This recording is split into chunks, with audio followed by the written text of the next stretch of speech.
The moment the bond snapped into place, Mara Voss felt it like a second heartbeat arriving inside her chest, sudden and certain and devastating in its clarity.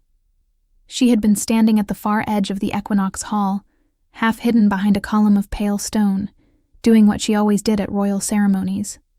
Staying invisible, keeping her head down, making herself as small and forgettable as possible. She was there because the head healer had sent her to collect the ceremonial herbs left on the altar after the blessing rites.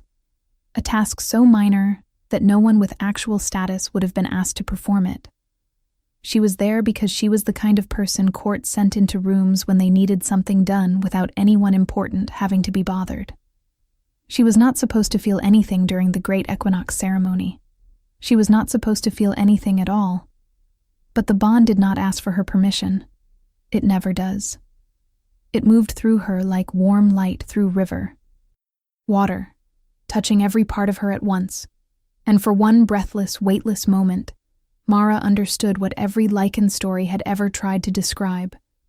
The recognition, the absolute, bone-deep certainty that somewhere in that vast and glittering hall, there was a soul that her own soul had been waiting for, without ever knowing it was waiting. She pressed her back against the column. She closed her eyes. She told herself it was nothing, a trick of the equinox energies, a mistake. She had heard of false bonds, of echoes during high magic ceremonies. She was an Omega, from a disgraced family, the daughter of a warrior who had died accused of treason, a woman who had spent the last 4 years earning her keep by washing wounds and grinding medicines. The moon did not make this kind of mistake with women like her.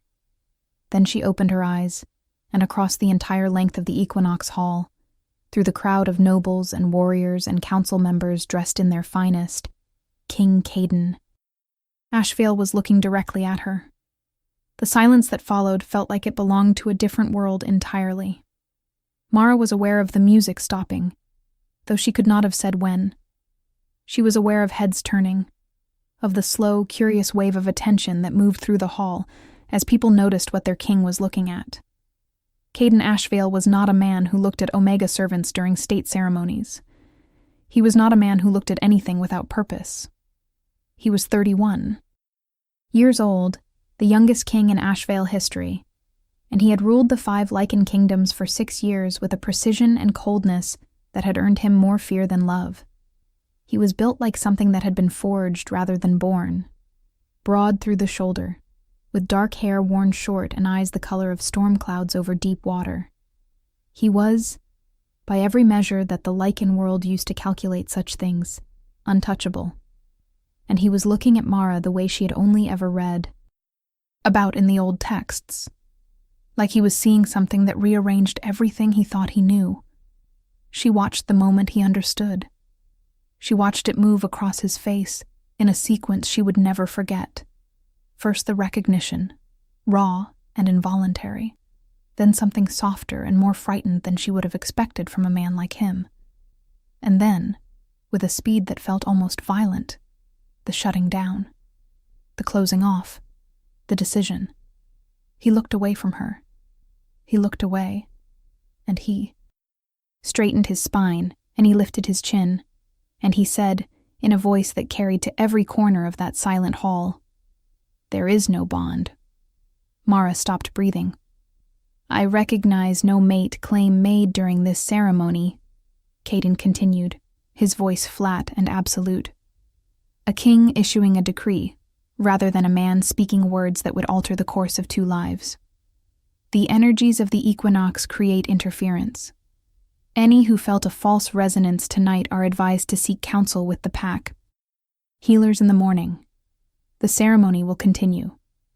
The music started again. Just like that. As though nothing had happened.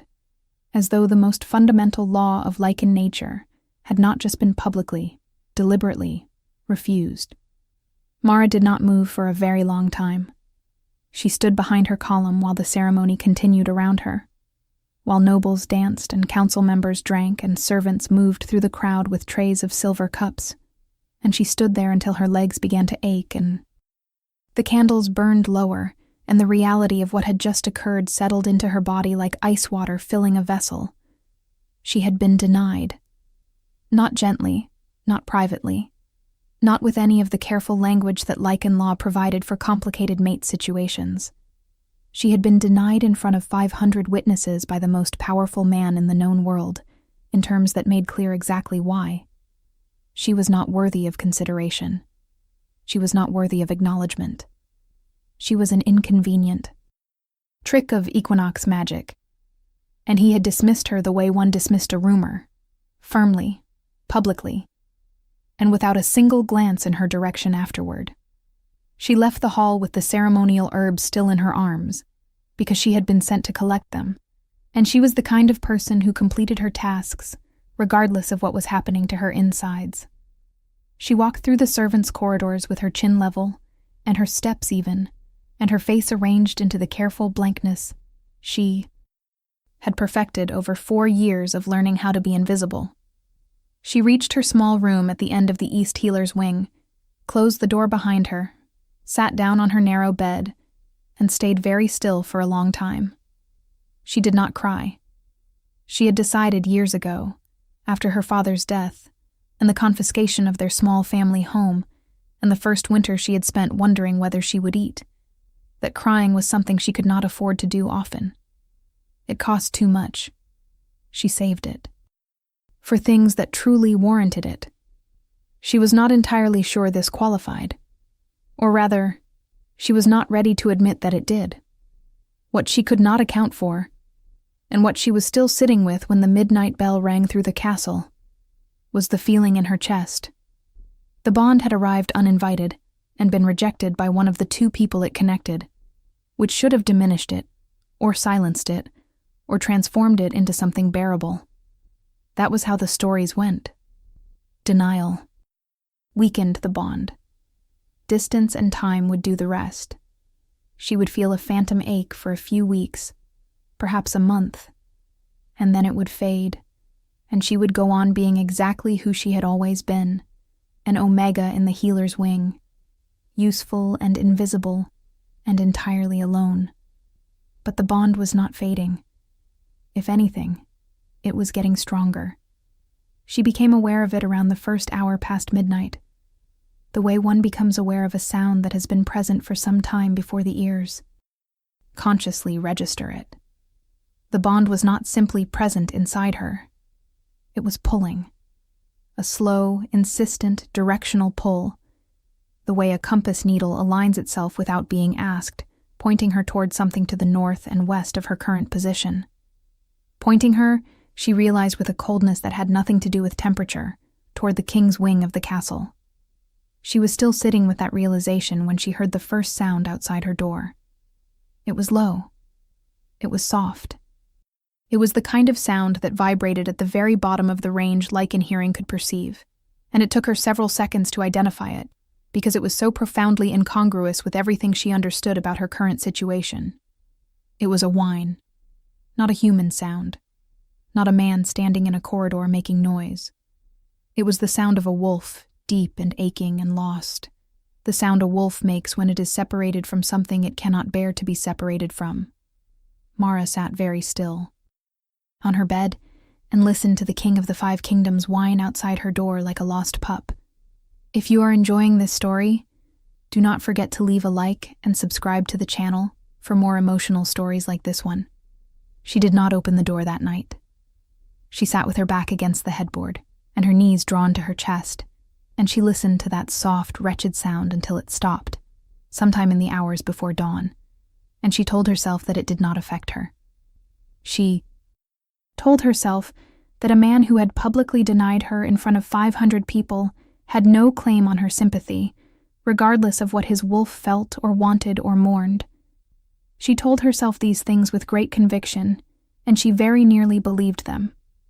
In the morning, she rose at the usual hour, dressed in her usual gray healer's uniform, pulled her dark hair back in its usual braid, and went to work. The healer's wing of Ashvale Castle was a long, low-ceilinged space that smelled permanently of dried herbs and clean linen, and the particular sharp scent of the salves they used on training injuries.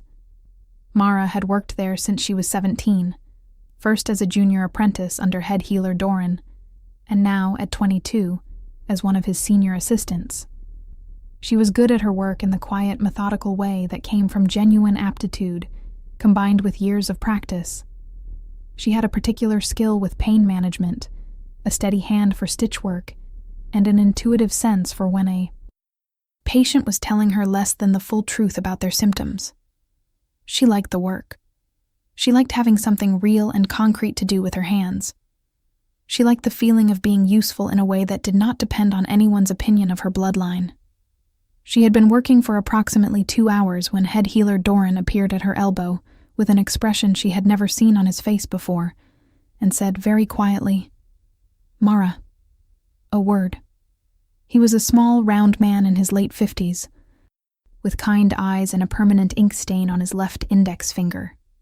He had been the closest thing to a mentor Mara had known since her father died, and she trusted him, which was why the expression on his face frightened her. "The council met this morning," he said, once they were in his small office with the door closed. "About last night." "I assumed they would," Mara said. Her voice came out steadier than she had expected. "They have issued a formal ruling." Doran folded his hands on his desk and looked at her with something that was equal parts compassion and apology. "Given the public nature of the king's denial and the potential for disruption, the council has determined that you should be transferred to the outpost at Mirenvale, effective within the fortnight." Mara absorbed this. Mirenvale was 3 days' ride from the capital, a small border post where the healer's work consisted primarily of treating hunting injuries and the occasional dispute between neighboring pack territories. It was not a punishment by any official classification. It was simply as far from the king as the council could place her without technically exiling her. "I see," she said. "I argued against it," Doran said. "For what that is worth." "It is worth something," she said, because it was, and because she knew he meant it. "I will begin preparing for the transfer." "Mara." He stopped her before she reached the door. "There is something else. Something that is not part of the official ruling, and that I am telling you only because I believe you have a right to know." He paused, and in the pause she could hear him weighing his words, selecting them with the care of a man who understood that some information, once given, cannot be taken back. "The king did not sleep last night." She kept her hand on the doorframe. "That is not unusual for a ruling alpha on the night of the equinox." "He did not sleep," Doran continued, with the particular gentleness of someone delivering something sharp wrapped in something soft, "because his wolf would not allow it.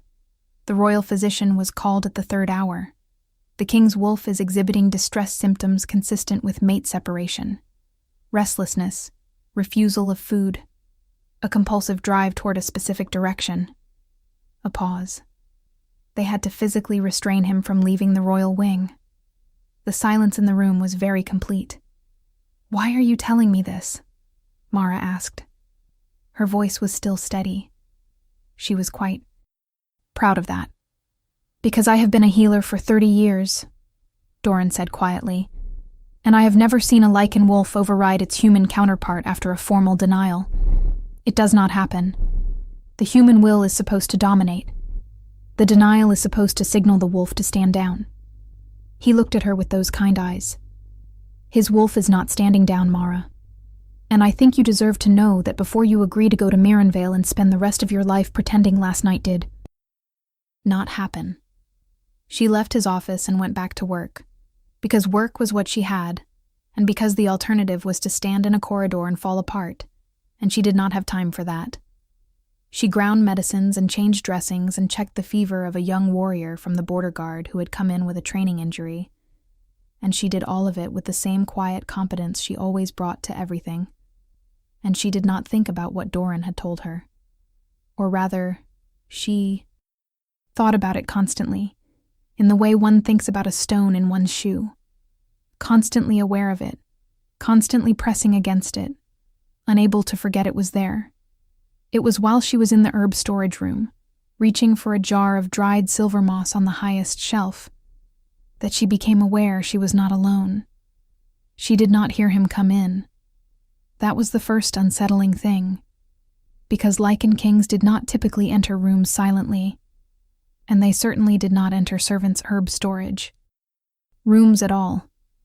But she felt him before she heard him, felt the shift in the air pressure of the small room, felt the pull in her chest intensify from a background ache to something urgent and immediate. And she turned, and Caden Ashvale was standing in the doorway. He looked terrible. That was the first thing she thought, which surprised her, because she had expected him to look exactly as he always looked, composed and cold and armored in his authority. But there were shadows under his eyes that spoke of genuine sleeplessness, a tightness around his jaw that she recognized from patients who were in more pain than they wanted to admit, and something else, something she had no clinical name for, a quality in his eyes as he looked at her that reminded her, in a way that made her chest constrict, of what she had heard outside her door the night before. He looked, beneath all the armor and authority and careful blankness, like something that was suffering. "I need to speak with you," he said. His voice was even. The control in it was extraordinary, actually, given what Doran had told her. She could hear how much effort it was costing him. "Your Majesty," she said, and left a pause that was not quite insolence, but was also not quite deference, a pause that existed in the narrow space between what was expected of her and what she currently had the emotional resources to provide. "I was under the impression that there was nothing to speak about." Something moved in his eyes. "That is not," he said after a moment, "an entirely fair characterization." "With respect," she said, reaching past him to set the silver moss on the work table, deliberately not meeting his eyes, because meeting his eyes felt like a risk she was not prepared to take. "You made your position quite clear last night in front of 500 witnesses.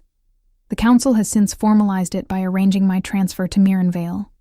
I am not certain what additional conversation is necessary. My wolf came to your door last night." She stopped moving. She stood very still with her back to him, and her hands flat on the work table, and she breathed, slowly and deliberately. "I am aware." "I could not stop him," Caden said. The admission clearly cost him something. She could hear it in the texture of his voice, the slight roughness of a man who was not accustomed to confessing to things he could not control. "I have never been unable to control my wolf.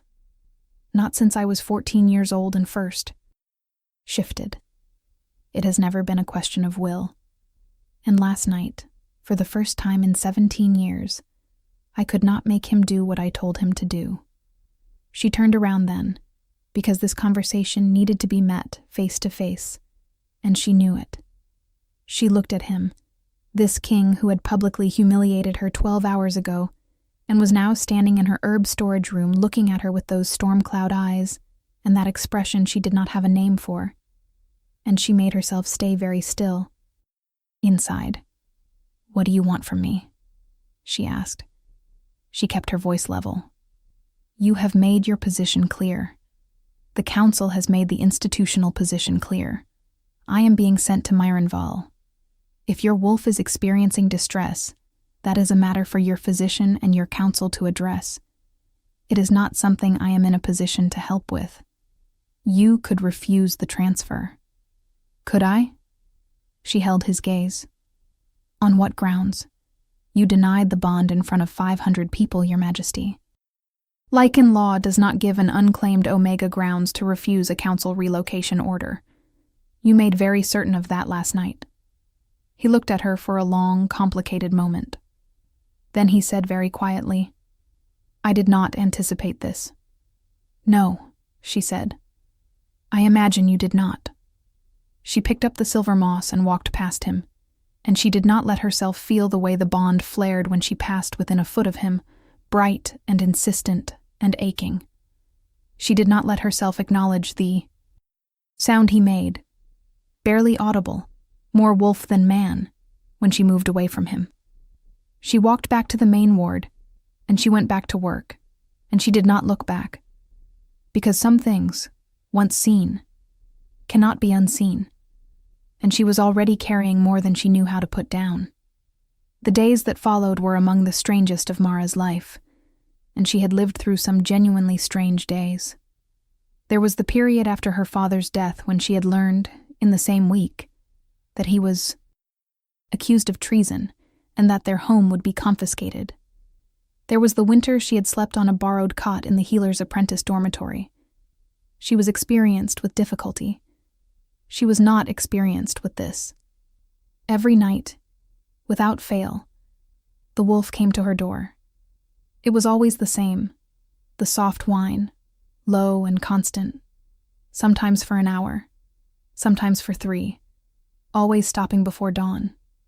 She lay in her bed and listened, and tried to feel nothing, and the bond pulled at her with an insistence that sleep could not soften. On the 3rd night, she sat up and pressed her palm flat against the door from the inside, just for a moment, and the sound on the other side changed immediately, deepening from loss to something that broke something open in her chest before she could stop it. She pulled her hand back and returned to bed and lay there in the dark with her heart pounding until morning. The court had noticed. Of course it had. 500 people had been present the night of the equinox ceremony. Another 200 were employed in or around the castle at any given time. The kind of privacy that would have been needed to keep the king's nightly pilgrimages to the East Healer's wing a secret was simply not available in a building of that size, with that many people who had every reason to pay close attention to their monarch's behavior. By the 3rd day, Mara could feel the shift in how people looked at her when she moved through the public corridors. It was not kindness, exactly. It was something more complicated than kindness. The particular quality of attention that falls on a person who has become interesting against their will. Lady Saraphene Voss, who was no relation to Mara despite sharing the name, noticed everything. Saraphene was the daughter of Lord Aldrich Voss, the head of the King's Council, and the most politically powerful non-royal lichen in the 5 kingdoms.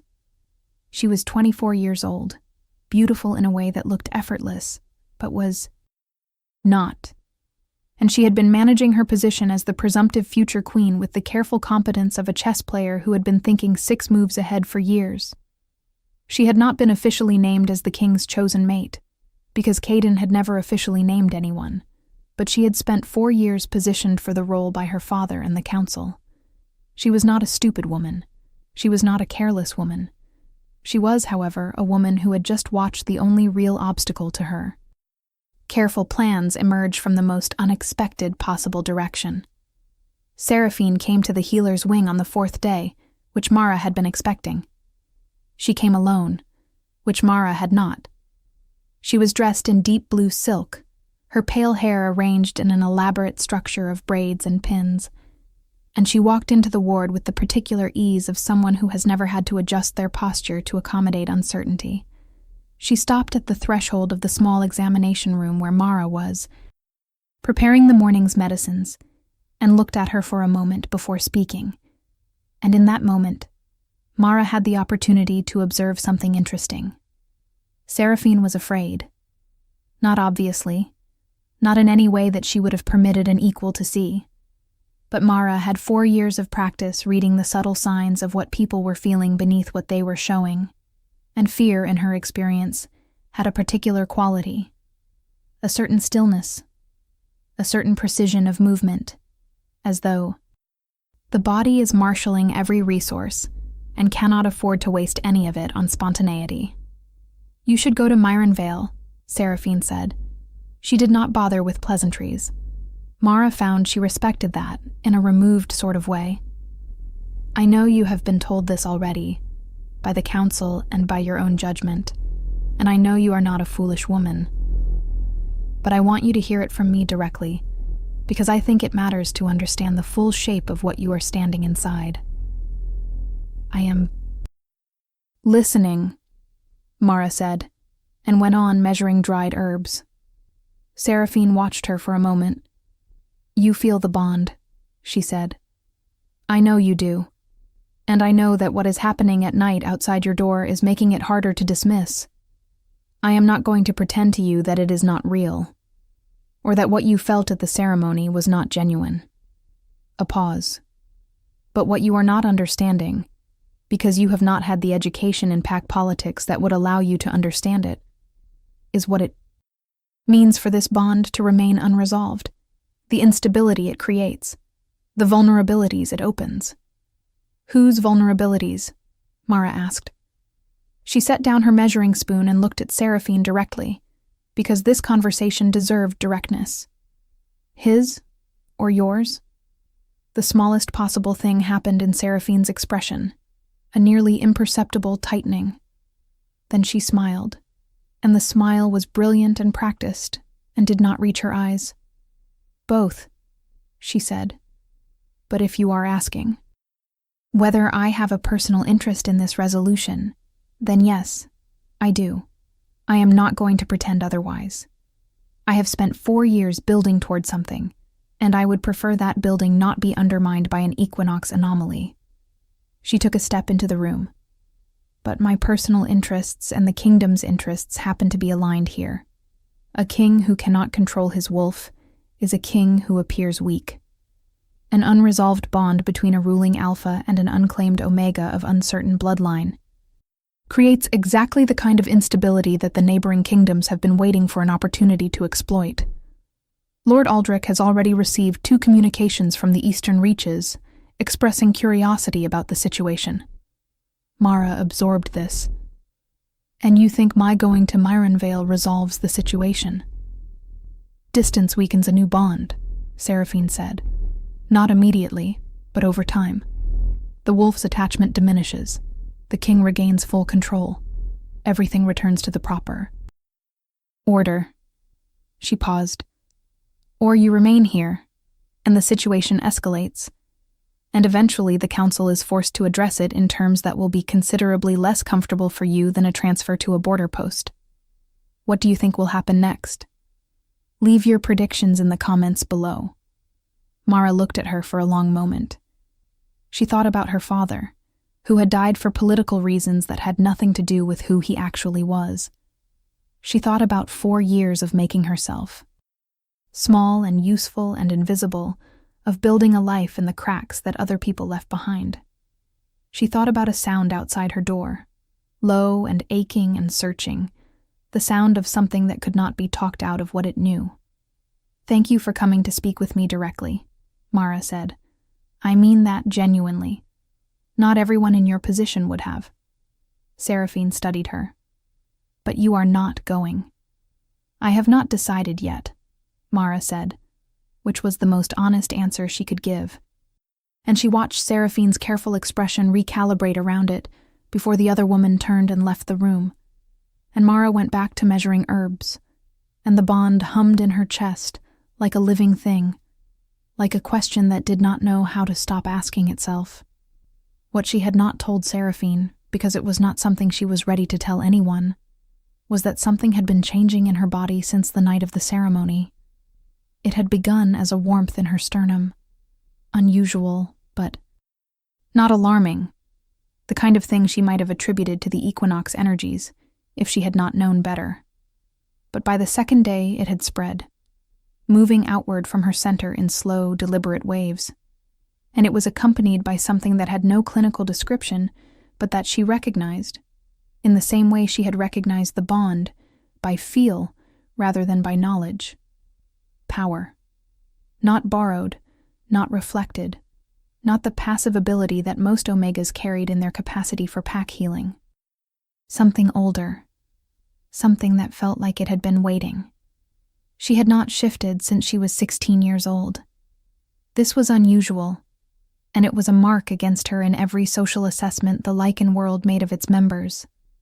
Most lichens shifted regularly from puberty onward, their wolves integrated into their daily existence, present and active and participatory.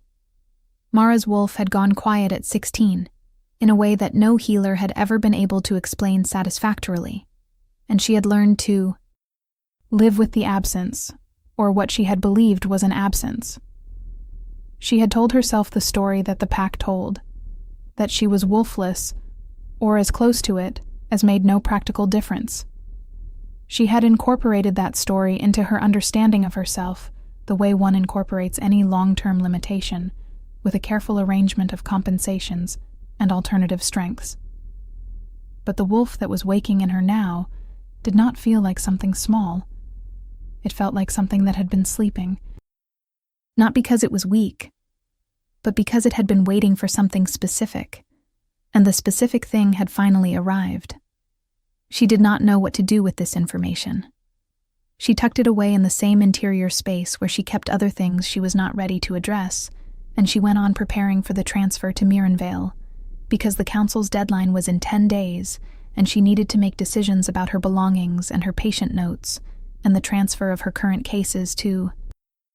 Other healers and practical necessity had always been her most reliable anchor when everything else was uncertain. It was Doran who found the document, and Doran who brought it to her, and Doran who sat across from her in his small office on the 6th day after the ceremony with the look on his face of a man who has picked up what he thought was an ordinary stone and found it to be something considerably more significant. "I have been," he said, with the careful precision of a man choosing his words with surgical accuracy, "doing some research." "Into what?" Mara asked. "Your father's case." He placed a file on the desk between them. It was old, the cover yellowed and the binding worn, the kind of file that had been handled many times by many different hands before someone had thought to tuck it in the back of an archive where it would not be immediately visible. Specifically the evidence file, or rather, the lack of one. He looked at her. "Mara, your father was convicted of treason on the testimony of 2 witnesses. Both witnesses have since died. The physical evidence that was supposedly presented at his tribunal is not present in the official record. It has never been present in the official record. I went back to check, because I remembered, when you first came to work here, someone mentioning in passing that the evidence had been sealed by council order." He tapped the file. "It was not sealed. It never existed. The tribunal record has an entry for physical. Evidence presented, but the evidence itself is not there. It was never there." Mara's hands were very still on the desk. "You are saying he was falsely convicted." "I am saying," Doran said carefully, "that the evidentiary record is incomplete in ways that, in my opinion, raise serious questions about the validity of the original conviction. I am also saying that I found something else while I was looking." He opened the file and removed a single sheet of paper, old enough that the edges had begun to brown, covered in a script she recognized as the formal archival style used by royal record keepers 2 generations back. "This is a registration document from the Royal Bloodline Registry. Mara, do you know anything about your mother's family?" "Nothing," she said. "She died when I was 4. My father did not speak of her family. I assumed there was nothing to speak of. Her name, before she married your father, was Selene Vielle. The name meant nothing to her." She looked at Doran and waited. "The Vielle bloodline," he said, in the tone of a man delivering something he is not sure will land correctly, "was the ruling bloodline of the Ashvale Kingdom for 6 generations. They were considered to carry what the old texts called the primordial strain, a bloodline so old and so pure that it predated the current pack structure by centuries. The Vales died out, officially, approximately 50 years ago. Or rather, they were believed to have died out, because the last recorded Vale heir was a daughter who was listed as deceased in a fever outbreak when she was 3 years old." He looked at her. Her name was Selene. Mara sat very still. "She did not die," Doran said. "She was hidden by a council member who was afraid of what the bloodline's persistence would mean politically for the new ruling structure that was being established at the time. She grew up under a different name, in a small border pack, and she eventually married a warrior named Gavril Voss. He paused. Your father. The warmth in Mara's sternum pulsed, once, like a second heartbeat confirming something that the rest of her was still trying to process. She thought about the wolf waking in her, She thought about the bond.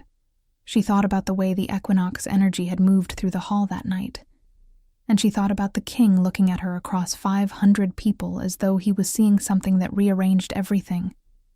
"If this is true," she said slowly, "then my father's treason conviction was very possibly manufactured," Doran said, "by people who had an interest in ensuring that no one started asking questions about the vile bloodline.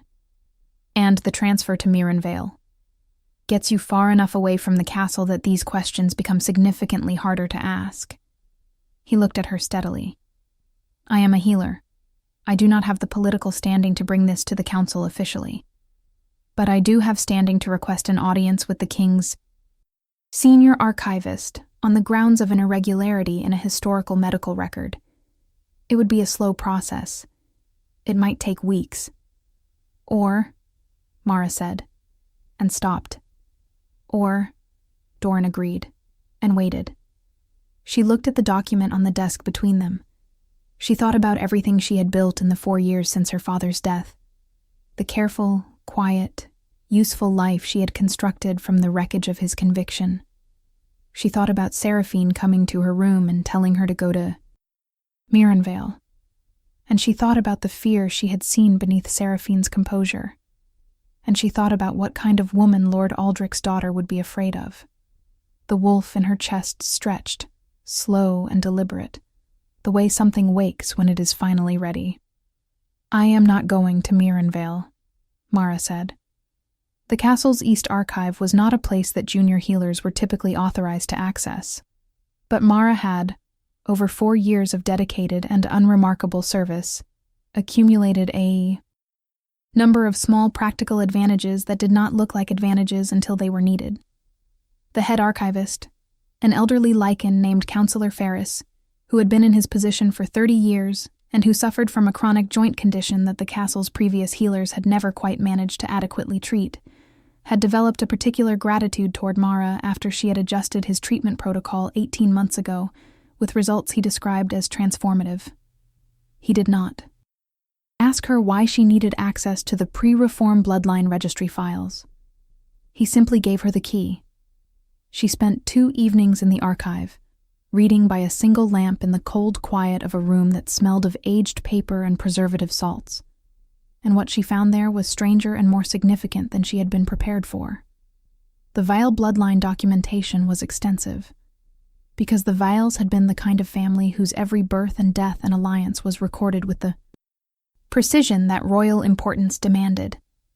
She read through 6 generations of her mother's family and found, embedded in the archival language of bloodline registration, something that the stories had tried to tell her all her life without her having the context to understand. The Viles had not simply been a royal bloodline.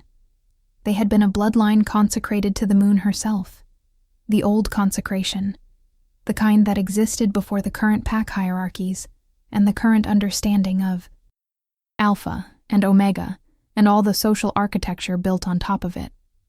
The Vale Wolves had been, in the language of the oldest texts, the moon's guardians, the ones appointed to stand beside whoever the moon chose as ruler, not as subordinates, not as mates in the simple sense, but as the living confirmation of the moon's authority.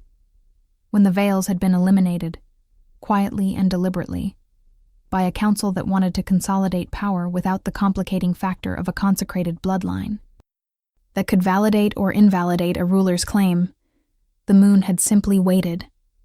The old texts were clear.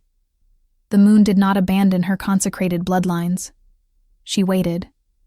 She protected. And when the time came, she presented the heir to whoever held the throne, and the presentation was not a suggestion. The equinox ceremony was the presentation. The bond was not simply a mate bond.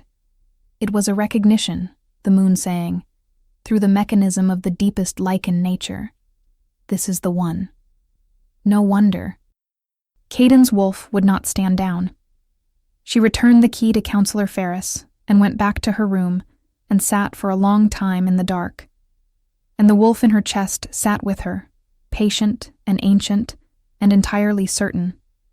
And she thought about what she was going to do next. What she did, in the end, was the thing that surprised her most. She went to him.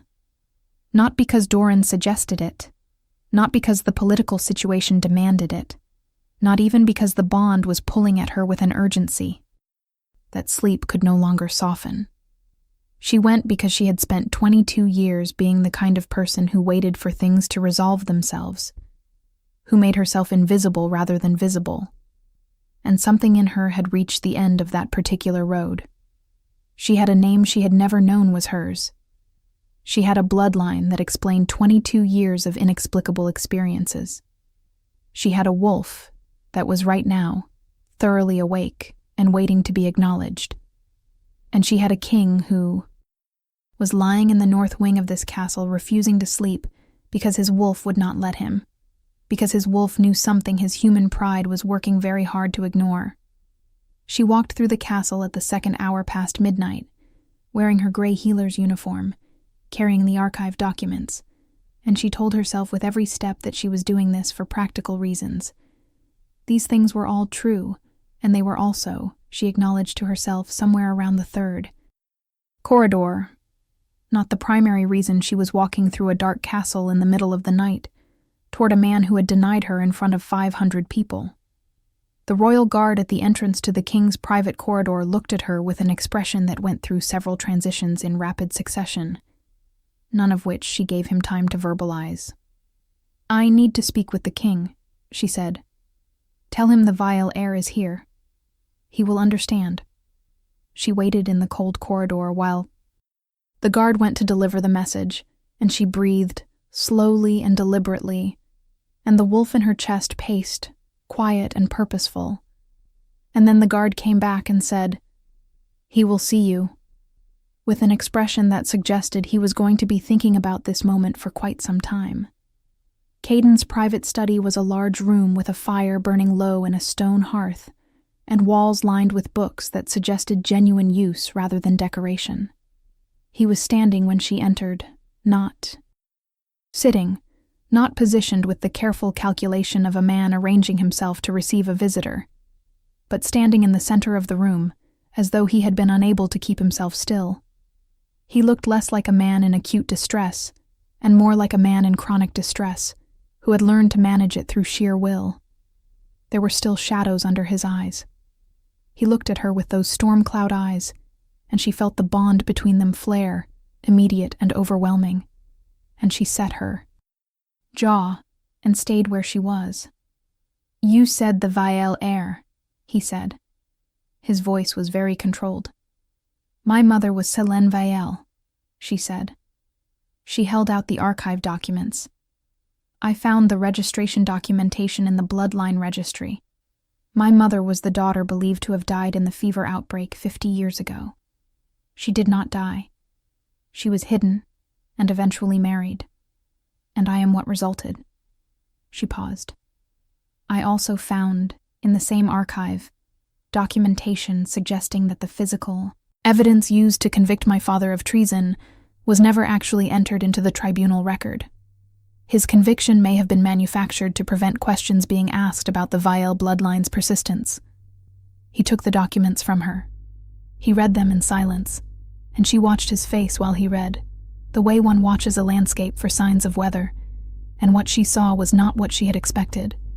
She had expected calculation, the political assessment of a man who had spent 6 years managing kingdoms. She saw that, yes, but beneath it she saw something else, something that looked, in the low firelight, remarkably like relief. He looked up from the documents. "If this is confirmed," he said slowly, "then the council's transfer order has no legal foundation. The Vielle bloodline has a protected status under the original compacts that supersedes council authority." "Yes," she said, "and the denial at the ceremony was made under false pretenses," she said. "You denied a bond with a woman you believe to be an omega of no noble blood. The woman I appear actually to be is the last heir of the consecrated bloodline. The bond is not an anomaly or an equinox interference. According to the texts I read, it is exactly what the Vielle bloodline exists to create." He set the documents down on his desk. He looked at her for a long moment in which she could not quite read his expression, and then he said something she had not prepared herself for. "I knew," he said. "Not about the bloodline, but I knew, the moment the bond formed, that it was real. I knew it the way I know when I shift, not as a decision, but as a fact of my own nature. I denied it anyway." He stopped. He started again. "I want to explain why, though I am not certain the explanation is adequate." "You do not owe me an explanation," she said, because she believed that, and because saying it felt important. "I think I do," he said. "I think I have owed you one since approximately 30 seconds. After I said the words." He moved to the window and stood looking out at the dark courtyard below, and she noticed from this angle the particular set of his shoulders, the tension held there that was not aggression, but something closer to grief. "I was told, when I took the throne at 25, that I could not afford to lead with feeling, that every decision I made would be watched for signs of weakness, and that any weakness would be exploited, that the mate bond, when it came, needed to be politically aligned or it would become a liability. I spent 6 years believing that. I built everything on top of that belief." He turned to look at her. "And then the bond arrived, in the middle of a state ceremony, aimed at a woman standing behind a column in a gray healer's uniform, and everything I had spent 6 years building looked suddenly very fragile." "So you denied it," she said. "So I denied it," he said. "And my wolf has not forgiven me for it. And looking at you right now, I am not certain I forgive myself either. If you want to see how this story ends, make sure you are subscribed with notifications on." She stood in his study with the firelight behind her, and the documents on his desk between them, and the bond pulling at both of them with that patient, ancient insistence. And she thought about everything she had read in the archive. She thought about 6 generations of Vales standing beside the throne, not as subordinates, but as confirmation, as the moon's validation, made flesh. She thought about the wolf that had been sleeping in her since she was 16, waiting for this specific thing. She thought about her father, who had died because someone had been afraid of exactly this moment. "There is a blood moon ceremony in 4 days," she said. He was very still. "Yes. The old texts describe the blood moon as the proper time for a consecrated bond to be formally acknowledged," she said. "It would supersede the equinox denial under the ancient protocols. The council could not challenge it without openly rejecting the moon's authority, which even Lord Aldrich would be reluctant to do on record." "You have been reading the old protocols," he said. There was something in his voice that she thought, carefully, might be the beginning of something like warmth. "I have been reading everything," she said. "It is what I do when I am trying to understand a situation. I read until the shape of it becomes clear. And the shape of this situation," he said, slowly. "Is it clear to you?" She considered this honestly, the way she tried to consider everything. "The factual shape is clear," she said. "The political shape is navigable. The personal shape." She paused. "The personal shape is considerably more complicated, and I do not think 4 days is enough time to resolve it fully. And I think pretending otherwise would be dishonest." She looked at him steadily. "You denied me in front of 500 people. Your wolf spent 6 nights outside my dockware. You are asking me to consider a public ceremony that would bind me to you formally under the most ancient protocol available. These things are all true simultaneously, and I am not sure how to hold all of them at once." He was quiet for a moment. Then he said, "What would help?" She thought about this. It was, she realized, the first time anyone had asked her that in a very long time. "Time," she said. "Not 4 days. More than 4 days. Time to understand what this is and what it would mean, and whether the man I would be binding myself to is someone I can trust with the parts of myself that I have spent 22 years protecting." She met his eyes. The bloodline documentation can go to the senior archivist tomorrow. The transfer order can be suspended on legal grounds while the documentation is reviewed. That buys time without forcing a resolution before either of us is ready for one. He nodded slowly. "And my wolf," he said, with a self-awareness that she had not expected from him, and that adjusted something small in her assessment of him. "Will need something. In the meantime, he is not particularly interested in the timeline I would prefer to keep. Your wolf," she said, "can know that I am still here, that I have not gone to Mirren Vale, that the door is not closed." She paused. "That is the most I can offer right now, if it is not enough."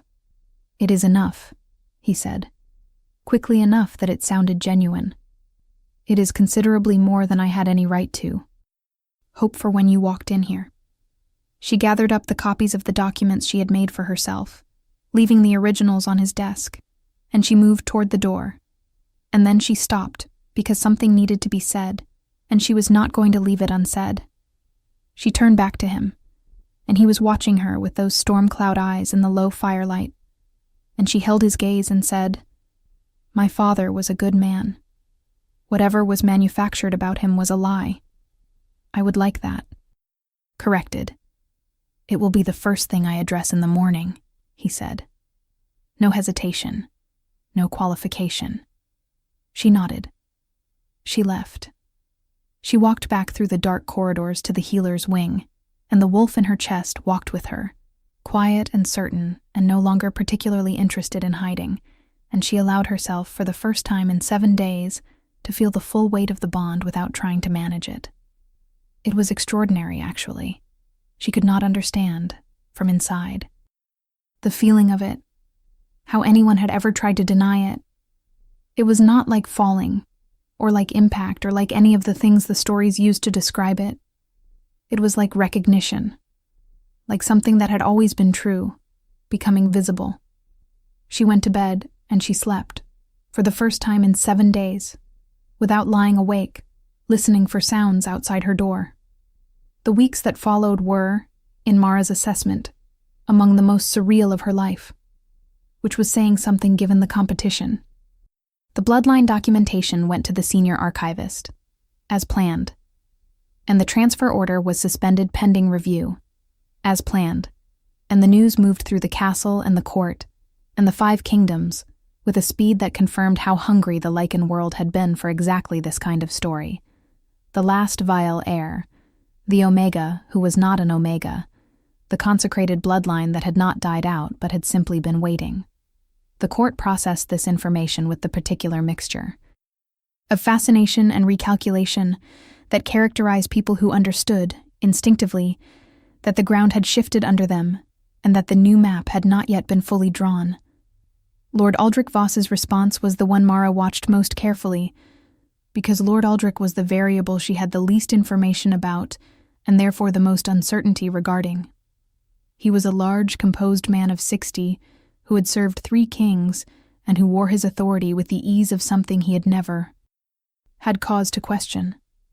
He received the bloodline documentation with a stillness that told her very little about what he was actually thinking, asked several precise and relevant questions of the senior archivist, and then requested a private meeting with the king. What happened in that meeting, Mara learned only secondhand, from Doran, who had it from Councillor Ferris, who had it from a member of the senior administrative staff. Aldrich had looked at the documentation, had looked at the evidence regarding the manufactured tribunal, and had said, in the measured tones of a man who could recognize when a position was no longer defensible, "The council will not contest the bloodline verification." What he had not said, and what Saraphene had presumably communicated to him in private, was anything about the bond itself. That remained, technically, unresolved. The denial stood in the official record. The blood moon had passed without a formal ceremony, because Mara had asked for time, and Caden had given it to her, and the next blood moon was not for another month. In the meantime, they talked. This surprised her more than almost anything else about the situation. She had not expected, going in, that he would be someone she could talk to. Not because she had imagined him as unintelligent, but because the version of him she had observed at court events and state ceremonies was so armored, so composed, so entirely the function of the role he occupied rather than the person inside. That she had genuinely not anticipated a person behind the armor. There was one. A significant one. He was, beneath the political machinery, genuinely curious about things, in the specific way of someone who reads constantly and thinks about what they read and wants to discuss the conclusions with someone who will push back. He had opinions about life and history that were sharply critical of the conventional narratives in ways she found surprising for a man who personally benefited from those narratives. He was funny occasionally, in a dry and understated way that crept up on her and caught her off guard. He was impatient with pretension, and had a particular intolerance for people who used complexity as a performance of intelligence, rather than as a genuine engagement with ideas. He was also, she observed, working very hard to earn something he understood he did not currently have.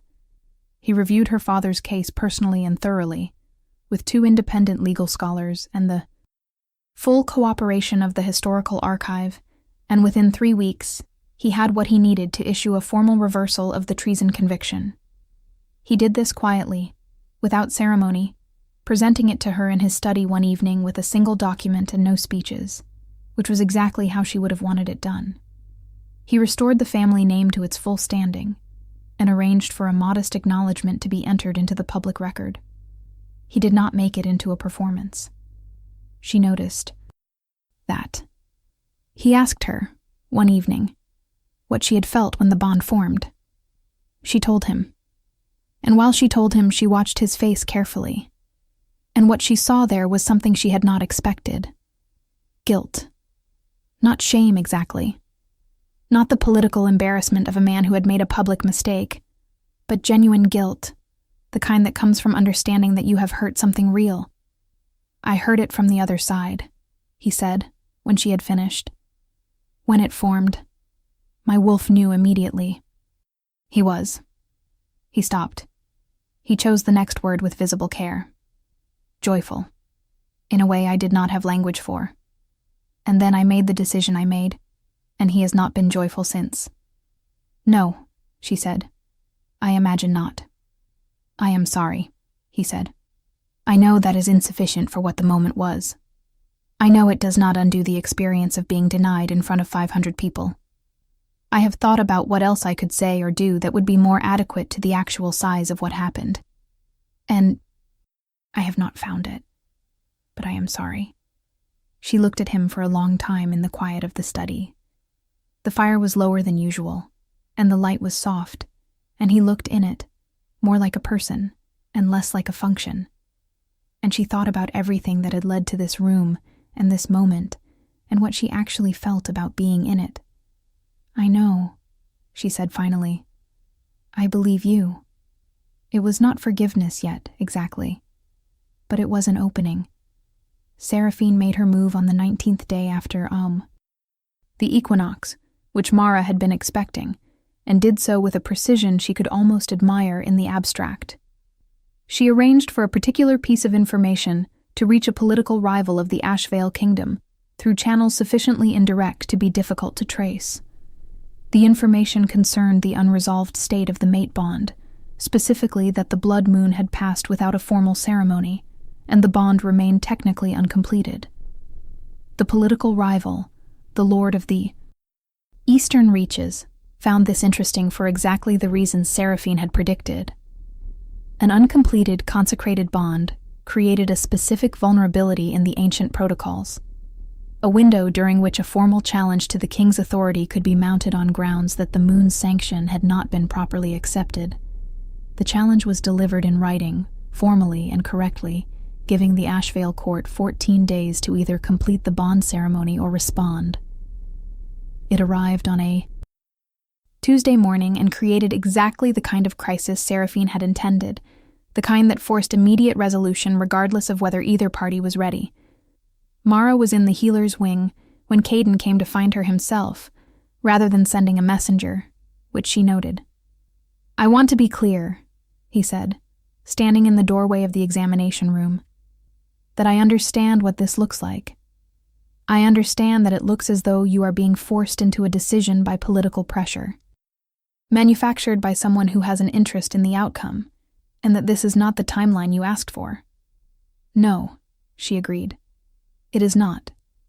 I also want to be clear," he continued, "that the choice is genuinely yours. I will not compel you. The political challenge can be answered in other ways. They are not ideal ways, and they will cost something, but they exist. If you need more time, I will find another answer." She looked at him. She looked at the man she had spent 19 days learning to. No, the one who was funny in ways that crept up on her, who had restored her father's name without making it into a performance, who had spent 6 nights as a wolf outside her door because his truest nature would not let him pretend she did not matter.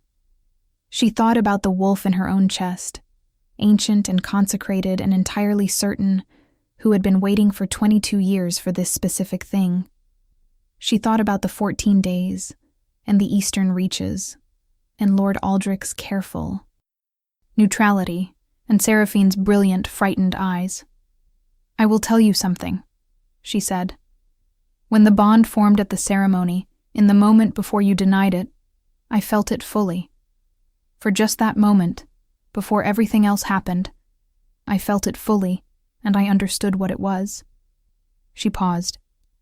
"I have spent 19 days being careful and practical and appropriately cautious about a situation that warranted all of those things. And all of that was real and right, and I do not regret any of it." She looked at him steadily. "But the bond knew before any of the caution happened, and I think I knew too. I have been waiting to be sure that the person I would be binding myself to was someone I could trust, and I find that I am considerably more sure of that than I was 19 days ago." He looked at her with an expression that was the most unguarded she had ever seen on his face, stripped of the careful composure and the political armor and the 6 years of building a version of himself designed never to show vulnerability. And what was underneath all of that was something very simple and very complete, and she felt it connect with something equivalent in her own chest. "The blood moon is in 11 days, he said. "I know," she said. "That is not much time for the formal preparations." "No," she agreed. "We should probably start immediately." She saw the thing that happened in his face then, the thing she would remember when she thought about this moment later. The way the guard came down completely for just a single instant, and what was there was the joyfulness his wolf had felt the night of the equinox. Finally allowed through. It was gone again in a moment, because he was who he was. But she had seen it, and it was enough. They started immediately. The 11 days were the most intense of Mara's life in terms of practical logistics. The formal preparation for a consecrated bond ceremony under the ancient protocols was considerably more involved than a standard mate claiming.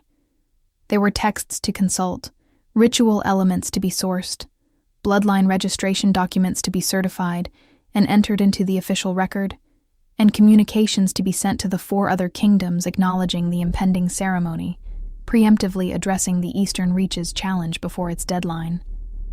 Mara threw herself into all of it with the same focused competence she brought to her healer's work, grateful for the concreteness of tasks that had clear steps and measurable progress. She also, in the spaces between the logistics, continued the conversations with Caden that had been changing her understanding of him daily. She found herself saying things she had not said to anyone in years, about her father, about the years after his death, about what it had been like to build a life in the narrow spaces between other people's carelessness. He listened completely, and without the slightly impatient quality that most people brought to listening. He asked questions that were good questions, the kind that went to the part of the thing she had not quite said yet. In return, he told her things. About taking the throne at 25 and the specific terror of responsibility at that scale, which he had never admitted to anyone. About the isolation that came with the role. Not the romantic isolation of stories, but the practical, grinding isolation of a person who could not afford to let anyone see what frightened them. About the way that the equinox ceremony had cracked that open, not because the bond had arrived, but because of what his own response to it had revealed about who he had allowed himself to become. On the 9th day before the blood moon, Saraphene came to see Mara for the second time. This time she came with 2 of her father's legal advisors, which was a different kind of conversation. Mara received them in the small formal room she had been assigned as part of the preparations, and she sat on one side of the table and Saraphene sat on the other, and they looked at each other across the formal distance while the advisors arranged their papers. Saraphene looked different from the last time. The fear was still there, but it had been rearranged, managed the way someone manages something they have decided to live with rather than fight. She looked like a woman who had taken stock of her situation and reached a conclusion, and was now carrying that conclusion out with as much dignity as possible. My father wishes to formally extend the Council's recognition of the Vielle bloodline verification, Saraphene said. Her voice was steady, and to indicate that the Council will not be contesting the bond ceremony proceedings. I appreciate that, Mara said. She kept her voice level and her hand still on the table. He also wishes to address the matter of my own position. Saraphene paused. The advisors stayed very quiet. I have been the presumptive future queen for 4 years. That presumption is no longer operative. My father understands this. I understand this. What we are here to discuss is the formal transition and the terms under which it occurs. Of course, Mara said. She thought about the fear she had seen in Saraphene's eyes, and she thought about 4 years of careful preparation and what it meant to have that preparation suddenly irrelevant through no action of your own, and she chose her next words with care. I want to say something before we proceed to the formal terms. I have no interest in your humiliation. I have significant personal knowledge of what it costs to be publicly reduced to a circumstance you did not choose, and I would not choose that for anyone if I have the capacity to prevent it. She met Saraphene's eyes. Whatever arrangement serves your dignity and your future, within what is actually possible, I am prepared to support. Saraphene looked at her for a long moment. Something moved in her expression that was not quite what Mara had expected. It was not gratitude exactly. It was something more complicated. The particular quality of feeling that arrives when a person recognizes they have been seen accurately and without malice by someone they had expected to see them as an obstacle. You are, Saraphene said slowly, not what I prepared myself for. No, Mara agreed. I gather I am not. The conversation that followed was formal and specific and productive, and when Saraphene left, she carried with her a set of terms that preserved her position within the court structure in a way that was legitimate rather than charitable, because Mara had been careful to ensure that distinction. She was not certain they would ever be something more than carefully respectful toward each other, but she thought, watching Saraphene go, that they might be something less than enemies, and in the landscape they were both navigating. That was worth something. On the night before the blood moon ceremony, Mara could not sleep. This was not the anxious sleeplessness of uncertainty. The uncertainty had resolved itself, in the way that things resolve when you have been honest about them and allowed the honesty to do its work. This was something else, a quality of aliveness, of standing at the edge of something enormous and feeling the full weight of how enormous it actually was. She sat by the window of her new room and watched the full moon move across the sky, not yet blood-colored, not yet at the full of its power, and she thought about her mother, Selene Vale, a 3-year-old girl hidden to protect a bloodline that someone feared, a woman who had grown up under a different name and married a warrior and had a daughter she died before knowing well, a daughter who had grown up believing herself ordinary, without power, the kind of person the world had no particular use for. Mara sat with the shape of that story, the grief of what had been lost, and the strange, improbable wholeness of what had been found, and she felt the wolf in her chest respond to something she could not quite name. The moon, perhaps. The patient intelligence that did not abandon its consecrated bloodlines, but simply waited. She had been waiting a very long time.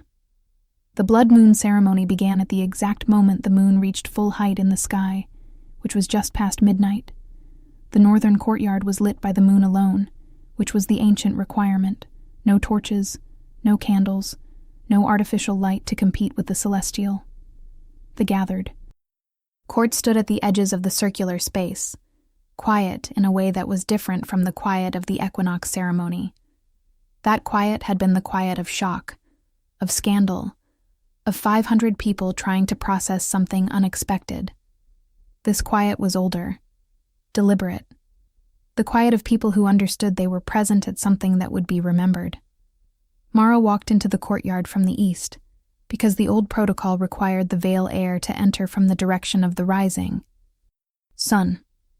She wore white, not the white of submission, but the white of the ancient texts, undyed fabric in the old style, her dark hair unbound the way the Viel women had worn it at ceremony for 6 generations. She had not dressed for the version of herself the court might expect, the humble healer grateful for elevation. She had dressed for the version of herself the archive had shown her, a woman with 6 generations of consecrated purpose behind her, walking toward the thing she was made for. She could feel him before she saw him. The bond, fully awake now, pulled toward him like a compass finding north. And when she walked into the open space of the courtyard, and he stepped forward from the west entrance to meet her, the pull became something beyond sensation. It became recognition, complete, absolute, permanent. He was wearing the old ceremonial colors, deep gray and silver, and he had foregone the usual crown because the ancient protocol was clear that the ceremony superseded all other markers of rank. He was simply a lichen male standing in moonlight, looking at his mate. He looked at her with those storm cloud eyes, and she saw the joyfulness she had glimpsed in his study that day. And it was not gone in a moment this time. It stayed. The ceremony itself was conducted by the Moonkeeper, an ancient lichen woman of indeterminate age who held the oldest ceremonial role in the 5 kingdoms, and who had, Mara had learned in the past 11 days, been waiting for this specific ceremony for decades. She performed the ancient words in the original language, which was older than the current lichen tongue, and Mara followed the responses that she had learned from the texts, and when the Moonkeeper directed them to speak the bond acknowledgement, Caden and Mara stood facing each other in the blood-colored moonlight and said the words together, and the bond between them, which had been born at the equinox ceremony and denied and then held in patient suspension for weeks, completed itself with a sound that no one in the courtyard heard with their ears, but everyone felt with their chests.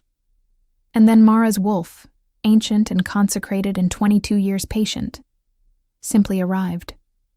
It was not like anything she had been told a shift would feel like, perhaps because she had been told about ordinary shifts, and this was not that.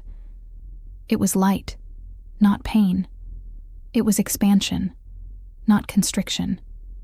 It was the feeling of something finally taking up the full space it was meant to occupy, filling out every dimension that had been waiting for it, and the wolf that arrived was not small. She was silver white in the blood moon's light, with eyes that were the gold of the old Viel bloodline, and she was the size of a wolf that had been waiting 22 years to grow into herself. She shook out her coat in the moonlight and lifted her head, and the sound she made was not a howl exactly, though it was made with a wolf's throat. It was something older than howling. It was the sound of the moon's consecrated speaking in the language they were made for. The court was very still. Beside her, Caden's wolf arrived too, darker and immense, and he pressed his shoulder to hers with an urgency that was entirely wolf and entirely simple. And she felt through the completed bond what she had heard outside her door on 6 consecutive nights, the joyfulness, the recognition, the thing that could not be talked out of what it knew. They shifted back, after a long moment in the moonlight, and stood again as humans in the northern courtyard, while the blood moon poured its light over everything. And Caden reached for her hand, and she let him take it. And the court found its voice all at once in a sound that was not polite ceremonial applause, but something rawer and more genuine, the involuntary response of people who have witnessed something they were not sure they would see in their lifetimes. Lord Aldrich Voss stood at the front of the gathered court with his hands clasped behind his back and his expression carefully composed, and Mara looked at him across the courtyard and saw, beneath the composure, something she recognized. A man recalibrating. A man who was good enough at what he did to understand when a new variable had arrived that required new calculations. He met her eyes, and he inclined his head, and it was not warm, exactly, but it was real, and she returned the gesture with the same quality. Saraphene stood beside her father.